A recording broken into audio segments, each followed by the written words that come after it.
તમારું નામ ને હોદ્દો?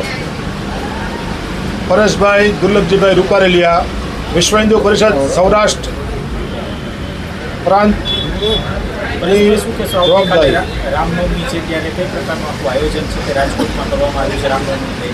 રામનવમીનું આયોજન અયોધ્યા ભગવાન શ્રી રામની તૈયારી ચાલુ છે. ભગવાન શ્રી રામ રાજકોટમાં પણ આવી રહ્યા છે, તો એને આવવાની તૈયારી માટે રાજકોટનો હિન્દુ સમાજ થનગણી રહ્યો છે અને સમગ્ર હિન્દુ સમાજને આપણું આહવાન છે કે આપણી શોભાયાત્રાની જે તૈયારી થઈ રહી છે તેમાં શોભાયાત્રામાં જોડાઈ આવતીકાલે તારીખ 26ના રોજ આપણી શોભાયાત્રા નાણાવટી ચોકથી ચાલુ થઈ અને સતયુગ રામજી મંદિર ગોંડલ રોડે પૂર્ણાહુતિ થશે.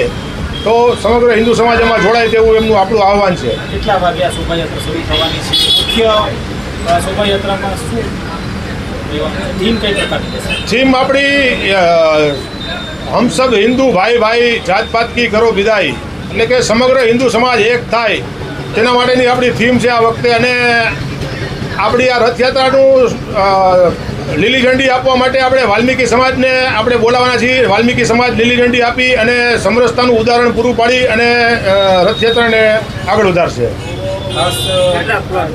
પ્લોટ્સ કેટલા જોડાવાના છે અને ક્યાંથી ક્યાં સુધી જવાની છે આ યાત્રા?